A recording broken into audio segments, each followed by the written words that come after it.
Hello दोस्तों, स्वागत है आपका एक बार फिर से मेरे इस यूट्यूब चैनल पर। और आज का हमारा जो टॉपिक है वो है न्यूटन की गति का दूसरा नियम। उससे पहले न्यूटन की गति के दूसरे नियम से संबंधित एक छोटा सा टॉपिक हम करेंगे, ठीक है। उस छोटे से टॉपिक का नाम है संवेग, जिसे इंग्लिश में कहते हैं मोमेंटम, ठीक है। ये हम देखेंगे कि ये क्या होता है। फिर हम फोर्स की इसके ऊपर जो है निर्भरता देखते हुए गति का द्वितीय नियम जो है वो समझेंगे, ठीक है। गति का द्वितीय नियम है वो बहुत ही सरल सा नियम है, ठीक है। तो चलो पहले हम इस छोटे से जो है टॉपिक को समझ लेते हैं। तो टॉपिक का नाम है संवेग, जिसे इंग्लिश में मोमेंटम कहते हैं। तो संवेग का और कोई ज्यादा अर्थ नहीं होता है। संवेग का अर्थ है किसी भी पिंड का जो द्रव्यमान होता है और उसका जो वेग होता है, इन दोनों का जो गुणनफल होता है उसे हम संवेग कहते हैं, ठीक है। संवेग को हम जो है पी से डिनोट करते हैं, ठीक है। पी से डिनोट करते हैं संवेग को, जो है पी से डिनोट करेंगे, ठीक है। और संवेग की परिभाषा जो है वो सरल सी है, ठीक है। तो किसी पिंड के द्रव्यमान यानी एम और वेग यानी वी वेक्टर के गुणनफल को हम संवेग कहते हैं। इसे पी से व्यक्त करते हैं, ठीक है। संवेग को जो है हम पी से व्यक्त करेंगे, यानी हम शॉर्ट में कह सकते हैं पी बराबर होता है एम वी वेक्टर, ठीक है। ये होता है संवेग। अब देखो, जो आपका ये संवेग है ये एक सदिश राशि होती है। क्या होती है? सदिश राशि होती है। और इसके ऐसा ही मात्रा की अगर हम बात करें तो एम का होता है किलोग्राम और वी वेक्टर का होता है मीटर पर सेकंड। तो इसका ऐसा ही मात्रा किलोग्राम गुणा मीटर पर सेकंड होगा। इसके अगर हम डायमेंशन की बात करें यानी वी में सूत्र की अगर हम इसके बात करें डायमेंशन फॉर्मूले की अगर हम बात करें तो इसका डायमेंशन फॉर्मूला होगा m1l1t-1, ठीक है। तो ये समय की छोटी मोटी बातें हो गई, ठीक है। हालांकि हमारे जो गति का जो द्वितीय नियम है उसमें केवल ये इतना ही काम आएगा, ठीक है। और जो काम आएगा ना वो आएगा अगली वीडियो में, अगले क्लास में हम संवेग संरक्षण का नियम करेंगे, उसमें हमारे ये काम आएगा, ठीक है। उसमें हम थोड़ा और अप्लाई करेंगे, ठीक है। इस क्लास के अंदर ये केवल इतना ही काम आएगा, ठीक है। और इसके बाद हम एक गति का द्वितीय नियम पढ़ने के बाद हम इन दोनों कंसेप्ट को मिलाकर एक न्यूमेरिकल आता है, वो न्यूमेरिकल भी हम करेंगे, ठीक है। यानी जो न्यूमेरिकल्स आते हैं साधारणतः जो एनसीईआरटी बुक के अंदर आते हैं वो हम करेंगे, ठीक है। तो देखते हैं आगे गति का द्वितीय नियम। अब हम देखते हैं गति का जो द्वितीय नियम है, न्यूटन की गति का द्वितीय नियम, वो क्या है। तो इससे समझने से पहले हम थोड़े से जो है छोटे मोटे उदाहरण ले लेते हैं, ठीक है, ताकि हम इस टॉपिक को आसानी से समझ पाएं और इस स्टेटमेंट को जो है आसानी से कवर कर पाए। तो मान लीजिए आपने एक भारी वस्तु ली, एक हल्की वस्तु ली, ठीक है। दोनों को एक ही वेलोसिटी से जो है फेंक दिया, ठीक है। फेंक दिया। अब फेंकने के बाद जैसे आप उन्हें रोकने की कोशिश करोगे तो यदि आपने फोर्स बहुत ज्यादा लगाया है, मेरी वर्ड्स पर ध्यान देना, ठीक है। यदि आपने जो फोर्स है वो बहुत ज्यादा लगाया है तो वो पिंड जो है वो जल्दी रुकेगा, यानी उसका वेग बहुत जल्दी कम होगा। यानी उसके जो आपका संवेग होता है वो क्या होता है? Mass into velocity. तो वेलोसिटी में जितना ज्यादा कम होगा, जितना ज्यादा अंतर आएगा उतना ही ज्यादा संवेग में आएगा। यानी जितना ज्यादा वेग कम होगा उतना ही ज्यादा संवेग कम होगा। यानी अगर फोर्स ज्यादा हो रहा है तो संवेग जो परिवर्तन की जो दर है वो बहुत अधिक होगी। यानी मैंने फोर्स बहुत तेज लगाया तो वेलोसिटी बहुत जल्दी से नीचे आएगी, यानी जो संवेग परिवर्तन है वो बहुत जल्दी से होगा, ठीक है। और यही मैंने अगर फोर्स धीरे धीरे धीरे धीरे धीरे लगाया तो वेलोसिटी धीरे धीरे कम होगी और आपका मोमेंटम यानी संवेग जो है वो भी धीरे धीरे धीरे धीरे परिवर्तन होगा, ठीक है। वापिस से समझेगा, ध्यान से समझेगा। देखो मैं आपको समझाता हूँ। मान लीजिए आपने दो बोले जो है एक ही द्रव्यमान, अलग अलग द्रव्यमान की, ये भारी है ये हल्की है, दोनों को एक साथ फेंका, एक ही वेग से फेंक दिया। अब जैसे ही आप उन्हें रोकने की कोशिश करोगे तो आपने मान लीजिए आप भारी गेंद को रोक रही हैं, तो भारी गेंद को अगर आपने जल्दी से रोकना, अगर आप उसे जल्दी रोकना चाहते हैं तो आपको फोर्स अधिक लगाना पड़ेगा। जल्दी रोकने का मतलब क्या है? उसकी वेलोसिटी ऊपर से नीचे, ज्यादा नीचे जो है बहुत जल्दी आएगी। यदि आप फास्ट रोक रहे हैं तो इसका मतलब वो जल्दी रुकेगी। जल्दी रुकने का मतलब उसकी वेलोसिटी जो है बहुत जल्दी नीचे गिरेगी। यानी वेलोसिटी नीचे गिरेगी तो संवेग भी नीचे गिरेगा, यानी संवेग में परिवर्तन कितना होगा? बहुत जल्दी होगा। यानी संवेग में जो परिवर्तन की जो दर है वो बहुत तेज होगी, ऐसे गिरेगा फटाक देंगे, ठीक है। और इसी प्रकार यदि हम धीरे धीरे रोकते हैं, जैसे ये गेंद आ रही है तो हम इसे धीरे धीरे धीरे धीरे फोर्स थोड़ा थोड़ा लगाकर रोक रहे हैं, तो उसके संवेग परिवर्तन में जो है टाइम बहुत ज्यादा लगेगा। यानी उसके संवेग परिवर्तन की जो दर होगी वो बहुत धीरे धीरे धीरे धीरे होगी। यानी जो फोर्स है और जो संवेग परिवर्तन की दर है ये आपस में किसी न किसी प्रकार से रिलेटेड है, किसी न किसी प्रकार से रिलेटेड है। अब कैसे रिलेटेड है वो रिलेशन हम निकालते हैं, ठीक है। अच्छा, इसी से अच्छा एक उदाहरण और बताता हूँ। आपने मैच देखते होंगे, आप मैच देखते हैं तो आपने जब आपका जो कैचर होता है, जो आपके फील्डिंग करते हैं, ठीक है, वो खिलाड़ी वो जैसे ही बॉल को कैच करते हैं तो अपने हाथ को ऐसे पीछे लाते हैं, क्या लाते हैं, पीछे लाते हैं। अगर आप कभी भी पकड़ते हैं तो आप एक प्रैक्टिकल करना, ठीक है, वैसे मत करना, लग जाएगी, ठीक है, क्योंकि हाथ के हानि पहुंच सकती है, ठीक है। यदि आप गेंद को इस प्रकार पकड़ते हैं तो आपके हाथ पे थोड़ी सी जो है फटाक लगेगी, लेकिन जैसे आप गेंद को इस प्रकार से पकड़ेंगे, हाथ को पीछे करते हुए इस प्रकार से, तो हाथ को पीछे क्यों करते हैं, ताकि उस पर फोर्स कम लगे। फोर्स कम लगने पर संवेग परिवर्तन की जो आपकी दर है वो कम होगी, यानी वेलोसिटी में जो डिफरेंस है वो बहुत धीरे धीरे आएगा, और धीरे धीरे आने के कारण क्या होगा, फोर्स कम लगेगा। और यदि हम अपने हाथ को, बॉल ऐसे आ रही है और हम अपने हाथ को ऐसे ले जाएंगे तो हमारे हाथ के जो है चोट आ सकती है, और यानी हमें अधिक फोर्स लगाना पड़ेगा उस बॉल को बहुत जल्दी रोकने के लिए। यानी संवेग परिवर्तन की दर जब अधिक होगी तब फोर्स भी क्या होगा, अधिक होगा। यानी फोर्स अधिक, संवेग परिवर्तन की दर अधिक, फोर्स कम, संवेग परिवर्तन की दर कम। यानी फोर्स और संवेग परिवर्तन की जो दर है वो आपस में क्या है, निर्भरता है। क्या है, निर्भरता है, ठीक है। अब हम इस लो को समझते हैं, ठीक है, वापिस से समझा दूंगा अगर आपको समझ में नहीं आए तो। देखो, गति, न्यूटन की गति के द्वितीय नियम अनुसार किसी पिंड पर आरोपित बल यानी फोर्स संवेग परिवर्तन की दर पर निर्भर करता है। संवेग परिवर्तन की दर पर निर्भर करता है, न कि संवेग पर। यानी किसी भी पिंड पर कोई भी फोर्स लग रहा है तो वो फोर्स संवेग में परिवर्तन की दर पर निर्भर करेगा। यानी जितना ज्यादा संवेग परिवर्तन बहुत जल्दी से हो रहा है उतना ज्यादा क्या लग रहा है, फोर्स ज्यादा लग रहा है।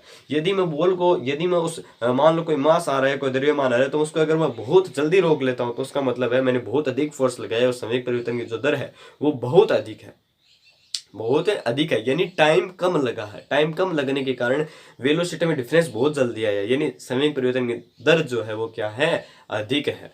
तो फोर्स जो है, न्यूटन की गति के द्वितीय नियमानुसार जो फोर्स है वो संवेग परिवर्तन की दर के समानुपाती होता है, ठीक है।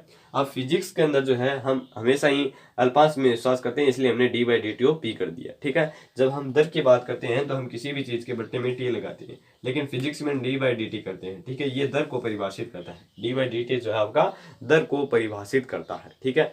तो संवेग परिवर्तन की दर जो है उसके समानुपाती होता है फोर्स, यानी force proportional to DP by D T, ठीक है। यहां तक समझ में आएगा। जैसे ही संवेग परिवर्तन की दर अधिक होगी, यानी मैंने मान लो मुझे उस गेंद को बहुत जल्दी रोकना है तो मुझे अधिक फोर्स लगाना पड़ेगा, और यदि उसी में गेंद को मुझे धीरे धीरे रोकना है तो मुझे फोर्स भी क्या लगाना पड़ेगा, कम लगाना पड़ेगा। उस स्थिति में हमारा जो हाथ है वो सुरक्षित रहता है। यदि मैं बहुत जल्दी रोकूंगा तो मेरे हाथ को हानि पहुंच सकती है, और इसीलिए जो क्रिकेटर होते हैं जो आपके बॉल कैच करते हैं वो ऐसे हाथ पीछे लाते हैं। आप ध्यान से देखना, कभी मैच देखो तो, ठीक है। तो F proportional DP by D T, और ये कांस्टेंट का चिन्ह प्रोपोर्शनल का चिन्ह हटेगा तो यहाँ पर कांस्टेंट आएगा, तो constant DP by D T. और इस कांस्टेंट का मान जो है एक्सपेरिमेंट के द्वारा एक पता चलता है, ठीक है। कांस्टेंट का मान एक आएगा बाय एक्सपेरिमेंट्स, ठीक है, प्रयोगों के द्वारा जो है ये पता चलता है, ठीक है। रहने दो, के बराबर एक, ठीक है। तो कांस्टेंट का मान एक आ गया, फोर्स लिख देता हूँ यहाँ पे, देखो यहाँ पे देखो, एफ बराबर कांस्टेंट का मान एक आ गया तो D by D T of P किसके बराबर है, पी किसके बराबर है, हमने संवेग में पढ़ा था, संवेग बराबर होता है द्रव्यमान गुणा वेग, यही तो होता है। और वेक्टर करो तो द्रव्यमान गुणा वी वेग, ठीक है, द्रव्यमान गुणा वेग सदिश। तो यहाँ पर पी किसके बराबर है, एम वी वेक्टर की, तो यहाँ पे एम वी वेक्टर लिख दो, ठीक है। अब अगर आप इसका अवकलन करते हैं, क्या करेंगे, अवकलन, तो अवकलन करेंगे तो एम तो आ जाएगा कॉमन, क्योंकि एम तो कांस्टेंट रहता है, द्रव्यमान तो हमेशा कांस्टेंट रहता है, तो D by D T of V vector. और ये फॉर्मूला किसका होता है, ये फॉर्मूला होता है ए वेक्टर यानी त्वरण का। तो एफ किसके बराबर आ गया, एफ बराबर आ गया एम वेक्टर के। और यदि हम इसको वेक्टर फॉर्म में लिखें तो F vector is equal to हो गया m a vector, m a vector, F vector is equal to आ गया एम ए वेक्टर। यानी यही क्या है, गति का दूसरा नियम है, न्यूटन की गति का दूसरा नियम है ये, एफ बराबर एम ए वेक्टर, एफ बराबर एम ए वेक्टर। वापिस से समझेगा, संवेग परिवर्तन की दर जो है उसके समानुपाती होता है फोर्स, फोर्स ठीक है प्रोपोर्शनल होता है, डायरेक्टली प्रोपोर्शनल होता है डीपी बाई डीटी के। पी बराबर होता है एम वी के, तो एम वी हमने रख दिया। और यहाँ पर जैसे के लगाया, के क्यों लगाए, ताकि ये चिन्ह हट जाए। इसका हटाने के लिए बराबर का चिन्ह लाने के लिए हमने कांस्टेंट किया, कांस्टेंट का मान प्रयोगों द्वारा एक पता चलता है, ठीक है, एक्सपेरिमेंट द्वारा। और P बराबर होता है एम वी, तो हमने एम वी रख दिया, एम कॉमन आ जाएगा, D by D T V करेंगे तो ये आपको पता है फॉर्मूला होता है ए वेक्टर का, तो यहाँ पर लिख दिया ए वेक्टर, यानी ए बराबर हो गया एम ए के, ठीक है। F बराबर हो गया ma के। अब हम थोड़ी सी जो है चर्चा और कर लेते हैं इसके ऐसा ही मात्रक और मात्रकों के बारे में। ठीक है, तो मैं ये स्टेटमेंट अगर आपने लिख लिया है तो ठीक है, वरना आपको एनसीईआरटी बुक के अंदर मिल जाएगा। ठीक है, मैं एनसीईआरटी बुक के अनुसार ही चलता हूँ। ठीक है, क्योंकि एनसीईआरटी बहुत इंपॉर्टेंट है। बड़े बड़े जो एग्जाम होते हैं, जेईई, नीट, इन सब में जो है एनसीईआरटी से ही क्वेश्चन आते हैं। ठीक है, बाहर के कोई भी कंटेंट पर आपको विश्वास नहीं करना चाहिए। ठीक है, तो ज्यादा से ज्यादा जो है एनसीईआरटी को आपको बेस मानना। ठीक है, यहाँ तक ठीक है, अब इतना पढ़ लेंगे। अब यहाँ से हमने पढ़ लिया ए बराबर एम ए। ठीक है, हम इसको सीधा लिख रहे हैं, वेक्टर फॉर्म में नहीं लिख रहे हैं। ठीक है, अब अगर हम इस फोर्स के मात्रक की बात करें, ऐसा ही मात्रक की बात करें, तो इसका ऐसा ही मात्रक जो होता है वो होता है न्यूटन। क्योंकि इस नियम किसने दिया? नियम दिया न्यूटन भाई साहब ने, तो इसका नाम रख दिया, ऐसा ही मात्रक रख दिया न्यूटन। ठीक है, अब 1 न्यूटन किसके बराबर होता है? 1 न्यूटन किसके बराबर होता है? यदि मैं m बराबर 1 रखूं और a बराबर 1 रखूं तो फोर्स कितना आ जाएगा? 1 आ जाएगा। और इसका ऐसा ही मात्रक क्या है? न्यूटन, तो 1 न्यूटन आ जाएगा। यानी इफ m बराबर 1 किलोग्राम एंड a बराबर 1 मीटर पर second square, then force is equal to 1 newton is equal to 1 kilogram गुणा मीटर पर सेकेंड स्क्वायर। यानी जब त्वरण 1 मीटर पर सेकेंड स्क्वायर हो और द्रव्यमान 1 किलोग्राम हो तो उसका फोर्स कितना होगा? 1 न्यूटन होगा। यानी 1 न्यूटन इज इक्वल टू हो गया 1 किलोग्राम गुणा मीटर पर सेकेंड स्क्वायर। ठीक है, ये समझ में आया। और इसकी अगर हम डायमेंशन की बात करें, डायमेंशन, तो डायमेंशन ये फॉर्मूला जो होगा उसका होगा m1 L1 T-2, ये हो जाएगा इसका विमीय सूत्र। ठीक है, इस फोर्स का विमीय सूत्र हो जाएगा ये। और यदि हम इसके मात्रक की बात करें तो 1 न्यूटन हो गया। ये किस पद्धति में है? ये है एमकेएस पद्धति में। किस पद्धति में है? एमकेएस में, मीटर किलोग्राम सेकंड में। और यदि हम सीजीएस में बात करें तो सीजीएस में हमें क्या करना पड़ेगा? किलोग्राम को ग्राम में बदलना पड़ेगा और मीटर को सेंटीमीटर में। तो ये आ जाएगा 10 की पावर 5 डाइन न्यूटन। सीजीएस पद्धति में अगर हम न्यूटन को चेंज करते हैं तो न्यूटन जो है वो सीजीएस पद्धति के अंदर न्यूटन की जगह डाइन आता है। ठीक है, सीजीएस पद्धति में न्यूटन की जगह डाइन आता है। ठीक है, और 1 न्यूटन इज इक्वल टू होता है 10 की पावर 5 डाइन के। कैसे आया देखो ध्यान से। सीजीएस पद्धति में क्या होता है? सेंटीमीटर होता है, ग्राम होता है, सेकंड होता है। तो सेकंड में तो कोई चेंज करना नहीं है। 1 न्यूटन इज इक्वल टू हो जाएगा 1 किलोग्राम कितने ग्राम के बराबर होता है? 1000 ग्राम के, 1000 ग्राम लिख दिया। मीटर कितने बराबर होता है? 100 सेंटीमीटर के, सेकंड स्क्वायर लिख दिया। 10 की पावर 5, 2 और 3 5 हो गए। ये लिख दिया ग्राम गुणा सेंटीमीटर पर सेकंड स्क्वायर, और इसकी जगह आ गया डाइन, हो गया 10 की पावर 5। यानी 1 न्यूटन इज इक्वल टू होता है 10 की पावर 5 डाइन के। और ये दोनों जो हैं ये बल के ही जो है मात्रक होते हैं। ये होता है एमकेएस पद्धति में और ये होता है सीजीएस पद्धति में। सीजीएस पद्धति में जो है हम सेंटीमीटर ग्राम पर सेकंड लेते हैं, ये आपको पता ही है। और 1 न्यूटन इज इक्वल टू हो जाता है 10 की पावर 5 टाइम के। ये होता है किसके अंदर? सीजीएस पद्धति के अंदर। ठीक है, अब यदि हम डेफिनेशन देखें 1 न्यूटन की डेफिनेशन, 1 न्यूटन की डेफिनेशन देखें, 1 न्यूटन की परिभाषा, तो इस परिभाषा जो है वो सिंपल सी परिभाषा है। यदि आप ऐसे लिखें कि यदि किसी पिंड का द्रव्यमान 1 किलोग्राम, उसका त्वरण 1 मीटर पर सेकंड स्क्वायर हो तो उस पर 1 न्यूटन का बल लगेगा। या अगर आप स्टैंडर्ड डेफिनेशन देखें तो किसी एकांक द्रव्यमान की वस्तु में एक एकांक त्वरण उत्पन्न करने के लिए जितने बल की आवश्यकता होती है उसे हम 1 न्यूटन कहते हैं। ध्यान से सुनिएगा। ठीक है, मैं लिख नहीं रहा हूँ, आप सुनिए ध्यान से। किसी एकांक द्रव्यमान की वस्तु के अंदर एकांक त्वरण उत्पन्न करने के लिए आवश्यक बल को हम 1 न्यूटन कहते हैं। ठीक है, अब हम क्या करें? अब यदि हम इस फोर्स को घटकों में तोड़ें, यानी एक्स एक्सिस, वाई एक्सिस और जेड एक्सिस की दिशा में तोड़ें, तो हम इसको सिंपल ऐसे लिख सकते हैं, F X is equal to हो जाएगा एम ए एक्स, यानी त्वरण का एक्स के दिशा में घटक और बल का एक्स के दिशा में घटक। इसी तरह हम इसे लिख सकते हैं एफ ए वाई, इसी तरह हम लिख सकते हैं एफ जेड बराबर एम ए जेड। ठीक है, ये आप लिख सकते हैं। और क्या मैं बताऊं आपको? अच्छा, एक इंपॉर्टेंट बात और ध्यान से सुनिएगा। मान लीजिए मैंने इस पर बल लगाया, ठीक है, बहुत सारा मैंने इस पर बल लगाया। अब बल होगा तभी त्वरण होगा। यदि बल 0 तो त्वरण 0। ठीक है, अब ध्यान से सुनिएगा, बहुत इंपॉर्टेंट चीज आ रही है। ठीक है, यहाँ ध्यान से देखो। यदि मैं फोर्स बराबर 0 कर दूं तो ये आएगा एम ए बराबर 0। ठीक है, और यदि मैं एम को इधर भेजूं तो 0/m क्या हो जाएगा? 0। यानी when force is equal to 0 then A is also equal to 0। ठीक है, यानी जब फोर्स क्या हो 0 तब त्वरण भी क्या हो 0 है। यदि त्वरण 0 है तो वस्तु फोर्स क्या है? 0 है। ठीक है, त्वरण कितना है 0, तो फोर्स कितना होगा 0। अब यहाँ पर त्वरण किन किन स्थितियों में 0 होता है ये मैंने आपको पिछली क्लास में बताया था। त्वरण 0 होता है या तो वस्तु होती है विराम में, या वस्तु चल रही है एक समान वेग से, एक समान वेग से। इस स्थिति में जो है त्वरण जो है वो शून्य होता है, और इन स्थितियों में जो फोर्स है आपका वो क्या होता है 0 होता है। फोर्स कितना होता है 0 होता है। तो इन सब चीजों का आपको ध्यान रखना है, ठीक है। छोटे छोटे क्वेश्चन है पूछ लिए जाते हैं, ठीक है। अब हम एक न्यूमेरिकल देखते हैं, मैं न्यूमेरिकल लिख लेता हूं जो बड़े ध्यान से देखिएगा, ठीक है। तो देखते हैं न्यूमेरिकल। तो ये आपका न्यूमेरिकल है।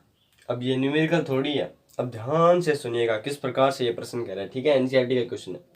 तो इस क्वेश्चन के अंदर कहा गया है कि कोई गाड़ी 15 मीटर पर सेकंड के प्रारंभिक वेग से चल रही है, उस पर 50 न्यूटन का स्थायी मंदन बल आरोपित किया जाता है, ज्ञात कीजिए कि कितने समय बाद गाड़ी रुक जाएगी, ठीक है। यानी गाड़ी रुक जाती है और हमें बताना है कि कितने टाइम के बाद ये जो आपकी गाड़ी है ये रुकेगी। हमें इसका द्रव्यमान भी दे रखा है 20 किलोग्राम। कितना द्रव्यमान है 20 किलोग्राम। तो हम डिटेल्स को एक बार फिर से लिख लेते हैं। हमें मास दे रखा है 20 किलोग्राम, हमें इनिशियल वेलोसिटी दे रखी है 15 मीटर पर सेकेंड, और हमें फोर्स दे रखा है 50 न्यूटन, ठीक है। अब हमने ये माइनस में क्यों लिए, क्योंकि गाड़ी इधर जा रही है, फोर्स इधर लग रहा है, तो इधर प्लस एक्सिस अगर हम ले तो इधर हमें माइनस लेना पड़ेगा, ठीक है। इसीलिए हमने ये फोर्स माइनस में लिया, तो यहाँ पर भी माइनस ले लेते हैं, ठीक है। अच्छा, यहाँ पर हमारे पास क्या काम आ सकता है, देखो एफ एफ अभी अभी हमने क्या रिलेशन पढ़ा था, हमें जो है हमें इसमें टाइम निकालना है, हमें इसमें क्या निकालना है टाइम निकालना है। यानी ये गाड़ी जो है, ये गाड़ी जो है एक समय बाद रुकेगी, क्योंकि इस पर फोर्स विपरीत तरफ है, ठीक है, अपोजिट है, तो ये एक समय बाद रुकेगी। हमें प्रश्न में कह भी रखा है कि ये गाड़ी जो है कितने समय बाद रुकेगी, यानी इसकी फाइनल वेलोसिटी जो होगी वो कितनी होगी 0 होगी। तो यहाँ पर हम v बराबर भी 0 लिख लेते हैं। अच्छा, अब हमें चाहिए क्या, हमें चाहिए टाइम कि कितने समय बाद ये रुकेगी, कितने समय बाद इसकी जो वेलोसिटी है वो 0 होगी। तो हमारे पास जो है गति का पहला समीकरण होता है v = u + at। ये गति का पहला समीकरण सबको ध्यान में है, ठीक है। यदि नहीं है तो कमेंट कीजिए, मैं इस पर भी वीडियो बनाऊंगा, ठीक है। v = u + at होता है।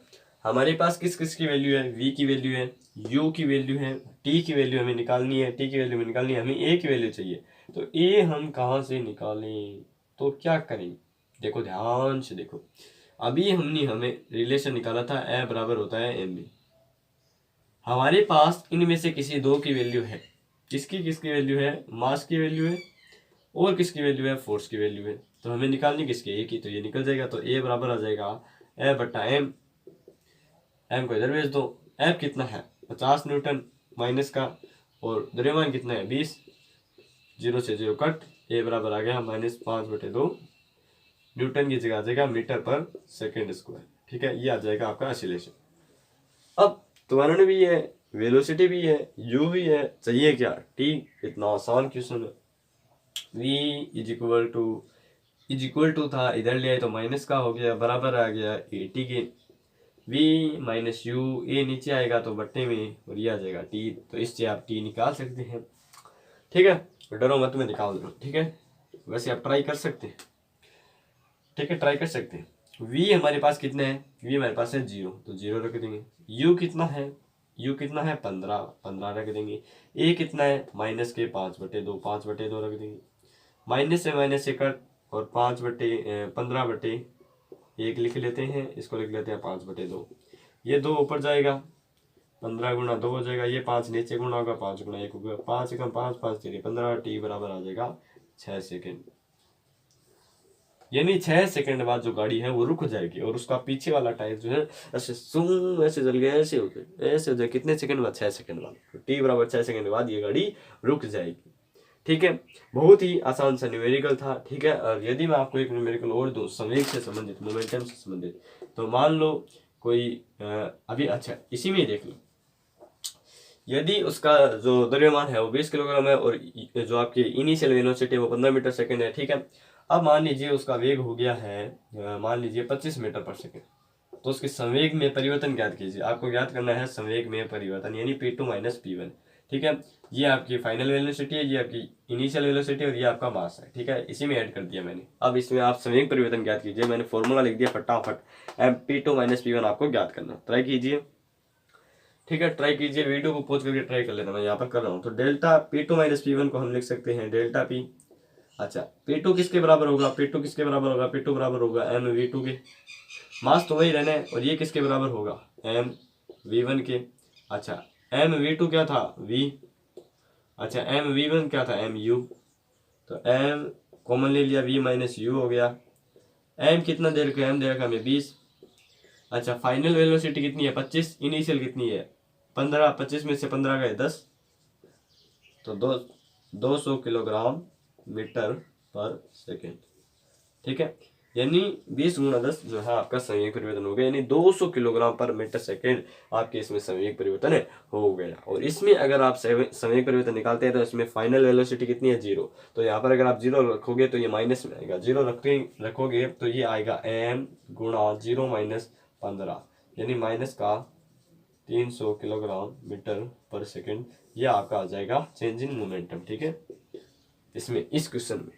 ठीक है, तो धन्यवाद दोस्तों, और अपना प्यार ऐसे बनाए रखिए। I hope you will understand this topic very well. ठीक है, तो please support me and subscribe my channel and share and like video.